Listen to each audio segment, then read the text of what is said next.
அண்மைச் செய்தி. கரூர் கூட்ட நெரிசல் சம்பவம் தொடர்பான வழக்கை விசாரித்த சென்னை உயர்நீதிமன்ற நீதிபதி விமர்சித்த விவகாரத்தில் கைது செய்யப்பட்ட ஓய்வு பெற்ற காவல்துறை அதிகாரிக்கு ஜாமீன் வழங்க சென்னை முதன்மை அமர்வு நீதிமன்றம் மறுப்பு தெரிவித்து உத்தரவிட்டிருக்கிறது. இது தொடர்பான கூடுதல் தகவல்களை தருகிறார் எமது செய்தியாளர் ஆனந்த். ஆனந்த், முழு விவரங்கள் என்ன? வணக்கம். கரூரில் கடந்த செப்டம்பர் மாதம் 27ஆம் தேதி தமிழக வெற்றிக் கழகத்தின் தலைவர் விஜய் பங்கேற்ற பிரச்சார கூட்டத்தின் நெரிசலில் சிக்கி 41 பேர் பலியாகினர். கரூர் சம்பவம் தொடர்பான வழக்கை விசாரித்த சென்னை உயர்நீதிமன்ற நீதிபதியை விமர்சித்து காவல்துறையில் பணியாற்றி ஓய்வு பெற்ற வரதராஜன் என்பவர் சமூக வலைதளங்களில் அவதூறு கருத்துக்களை பரப்பியதாக மத்திய குற்றப்பிரிவு போலீசார் வழக்கு பதிவு செய்து கைது செய்தனர்.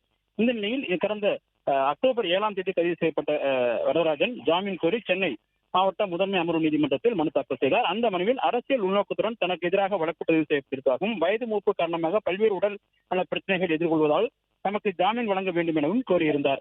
இந்த வழக்கை நீதிபதி எஸ் கார்த்திகேயன் முன்பாக விசாரணை கொண்டது. அப்பொழுது காவல்துறை தரப்பில் ஆஜராகியிருந்த மாநகர குற்றவியல் வழக்கறிஞர் தேவராஜன் கருத்து சுதந்திரம் என்ற பெயரில் நீதித்துறையை மற்றும் அரசியல் தலைவர்கள் உள்ளிட்டோர் மீது அவதூறாக கருத்துக்களை பதிவிடும் போக்கு அதிகரித்துள்ளதாகவும் மனுதாரருக்கு ஜாமீன் வழங்கினால் இதுபோன்ற நிலைமை தொடர்ந்து ஏற்படுவதற்கான வாய்ப்புகள் இருப்பதால் தற்போதைக்கு ஜாமீன் வழங்கக்கூடாது எனவும் வழக்கு ஆரம்ப கட்ட நிலையில் இருப்பதாகவும் விசாரணை இன்னும் முடிவடையாததால் ஜாமீன் வழங்கக்கூடாது எனவும் எதிர்ப்பு தெரிவித்தார்.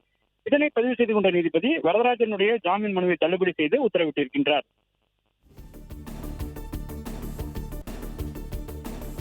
தகவல்களுக்கு நன்றி ஆனந்த். பிளே ஸ்டோர் மற்றும் ஆப் ஸ்டோரில் இருந்து பாலிமர் செயலியை QR கோடு மூலம் பதிவிறக்கம் செய்யுங்கள்.